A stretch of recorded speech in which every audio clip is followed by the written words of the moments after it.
AI city of the future, a city built around different levels of artificial intelligence and years. It will develop new abilities, hypnotizing you, creating different knowing what types of responses you prefer, short and to the point, or longer with more explanation to all of the connected machines in the city. From the surveillance drones, the self-driving cars, to the Tesla bot, as it advances through 13 levels of increasing power and intelligence. Or tokens. Its structure allows it to pay attention to the context and respond accordingly. Introducing Google.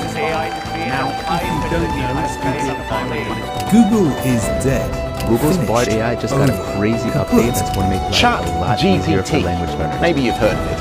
Cast your minds back to November 2020. Following success of ChatGPT, Google announced the launch of its own product. Opportunity we have at Bard.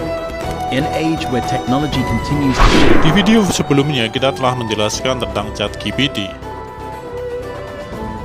Chatbot AI yang dapat berbicara dengan kalian tentang apa saja.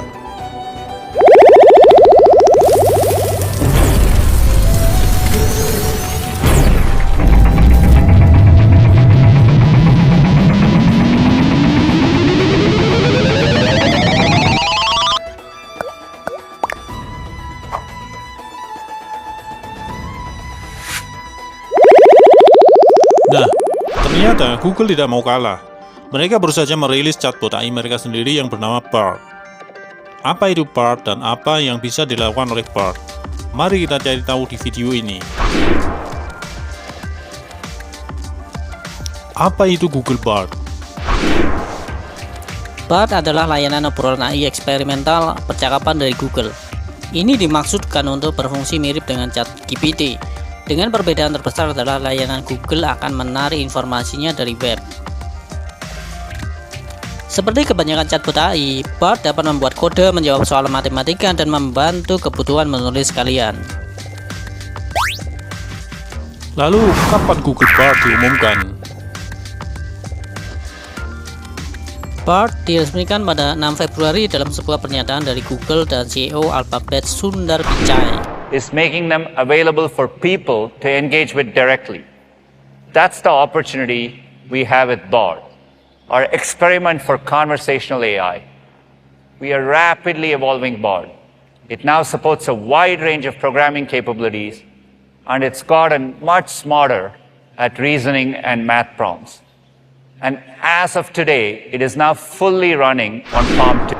Meskipun Bard adalah konsep yang sama sekali baru, layanan obrolan AI yang diluncurkan didukung oleh model bahasa Google untuk aplikasi dialog atau Lambda yang diluncurkan 2 tahun sebelumnya. Lambda answered with sensible responses, keeping the dialogue open-ended. Natural conversations are generative, and they never take the... Bagaimana cara kerja Google Bard? Google Bard sekarang diperdayakan oleh Palm 2 milik Google.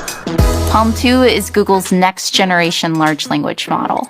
The model is really different than anything that we've built before. Palm 2 is very good at math, at code, at advanced reasoning, and then also at multilingual tasks like translation. The way that it was able to accomplish this was because it was trained on scientific and mathematical data. Palm 2 was trained on around 100 spoken word languages and over 20 dan model bahasa besar tercanggih dari yang tercanggih yang diluncurkan di Google I/O 2023.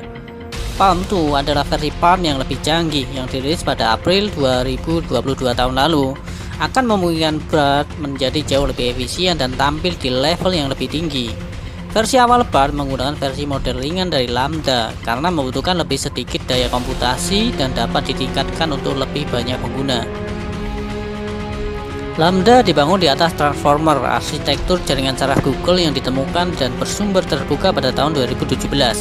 Menariknya, GPT-3, model bahasa yang digunakan ChatGPT, juga dibangun di atas Transformer menurut Google. Lalu, siapa yang memiliki akses ke Google Bard? Di Google I/O, raksasa teknologi itu mengumumkan tidak akan ada lagi daftar tunggu untuk Bard. Artinya, akan terbuka untuk umum. Daftar tunggu Google Bard sebelumnya dibuka pada 21 Maret 2023 dan raksasa teknologi itu memberikan akses ke sejumlah pengguna terbatas di Amerika dan Inggris secara bergilir.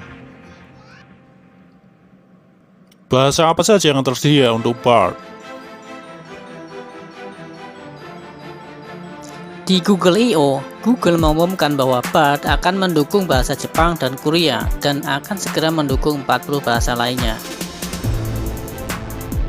Apakah Google Bard menyertakan gambar dalam jawabannya? Ya, pada akhir Mei, Bard diperbarui untuk menyertakan gambar dalam setiap jawabannya. Gambar diambil dari Google dan ditampilkan saat kalian mengajukan pertanyaan yang dapat dijawab dengan lebih baik dengan menyertakan foto. Misalnya, ketika saya bertanya kepada Bard, apa saja tempat terbaik untuk dikunjungi di New York? Bard kemudian memberikan daftar tempat-tempat yang berbeda dan menyertakan foto untuk masing-masing tempat tersebut. Apakah ada kontroversi seputar Google Bard? Google Bard memiliki sistem search engine yang kasar. Dengan demo Bard memberikan informasi yang tidak akurat tentang James Webb Space Telescope (JWST). Saat peluncuran, Google men-tweet demo layanan buron AI di mana prompt berbunyi, "Penemuan baru apa dari teleskop luar angkasa James Webb yang dapat saya ceritakan kepada anak saya yang berusia 9 tahun?" Bard menjawab, "JWST mengambil gambar pertama dari sebuah planet di luar tata surya kita." Kemudian orang menyadari bahwa respon yang disebutkan sebenarnya salah. Hal ini menyoroti akan pentingnya proses pengujian yang ketat, sesuatu yang telah kami mulai minggu ini dengan program penguji terpercaya kami, kata juru bicara Google kepada ZDNet dalam sebuah pernyataannya. Performa sebenarnya dari chatbot juga menimbulkan banyak umpan balik negatif, seperti yang telah saya jelaskan di video sebelumnya. Dalam pengalamannya, Bard juga gagal menjawab pertanyaan-pertanyaan dasar, memiliki waktu tunggu yang lebih lama, tidak secara otomatis menyertakan sumber, dan kalah dibandingkan dengan pesaing yang lebih mapan. CEO Google, Sundar Pichai, menyebut Bard Civic Super Sharp dibandingkan dengan ChatGPT dan Bing Chat. Sebelum dirilis, Lambda Google juga mendapat kecaman, seperti yang dilaporkan Tiernan Rai dari ZDNet. Tak lama setelah publikasi Lambda, mantan insinyur Google, Blake Lemonine, merilis sebuah dokumen di mana dia menyampaikan bahwa Lambda mungkin hidup. Company, and some of them do believe that sentient AI is possible, but they are worried that developing the technology prematurely would be harmful to humanity. DeepMind specifically is of that opinion.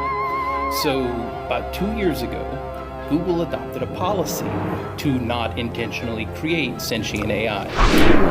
Kontroversi ini memudar setelah Google menyangkal pernyataan tersebut dan memberikan Lemoine cuti administratif berbayar sebelum melepaskannya dari perusahaan. Peralihan Google dari Lambda ke Palm 2 akan membantu mengurangi banyak masalah Bard saat ini. Ini menyoroti pentingnya proses pengujian yang ketat, sesuatu yang kami mulai minggu ini dengan program pengujian terpercaya kami, kata juru bicara Google kepada ZDNet dalam sebuah pernyataannya. Mengapa Google memutuskan untuk memperkenalkan Google Bard sekarang? Mari kita mundur ke akhir bulan November tahun 2022, tepatnya tanggal 30. Saat ChatGPT dirilis, kurang dari seminggu setelah diluncurkan, ChatGPT memiliki lebih dari 1 juta pengguna. Menurut analisis Bank Swiss UBS, ChatGPT menjadi aplikasi dengan pertumbuhan tercepat sepanjang masa. Perusahaan teknologi lain termasuk Google melihat kesuksesan ini dan menginginkan sebuah tindakan-tindakan yang luar biasa. Pada minggu yang sama, saat Google meluncurkan Bard pada Februari 2023, Microsoft meluncurkan Bing baru yang ditingkatkan AI-nya, yang berjalan pada OpenAI LLM generasi berikutnya yang disesuaikan khusus untuk pencarian. Layanan AI apa lagi yang dimiliki oleh Google? Google telah mengembangkan layanan AI lainnya yang belum dirilis ke publik. Raksasa teknologi ini biasanya melangkah ringan dalam hal produk AI dan tidak merilisnya sampai yakin benar bahwa kinerja suatu produk benar-benar telah sesuai.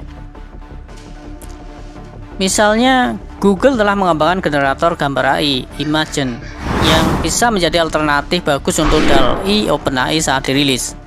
Google juga memiliki generator musik AI, yaitu musik LM, yang menurut Google tidak memiliki rencana untuk dirilis saat ini. Google mengakui risiko yang dapat ditimbulkan oleh model semacam ini terhadap penyalahgunaan konten kreatif dan bias bawaan yang ada dalam pelatihan yang dapat mempengaruhi budaya yang kurang terwakili dalam pelatihan, serta kekhawatiran atas perampasan budaya. Nah, itulah sedikit ulasan tentang Bard, chatbot AI baru dari Google. Saya harap kalian terkesan dengan kemampuan Bard dalam membuat konten kreatif. Jika kalian ingin mencoba Bard sendiri, kalian bisa mengunjungi situs web resminya. Jangan lupa untuk memberikan komentar, like, dan subscribe ke channel saya. Terima kasih sudah menonton, sampai jumpa di video selanjutnya.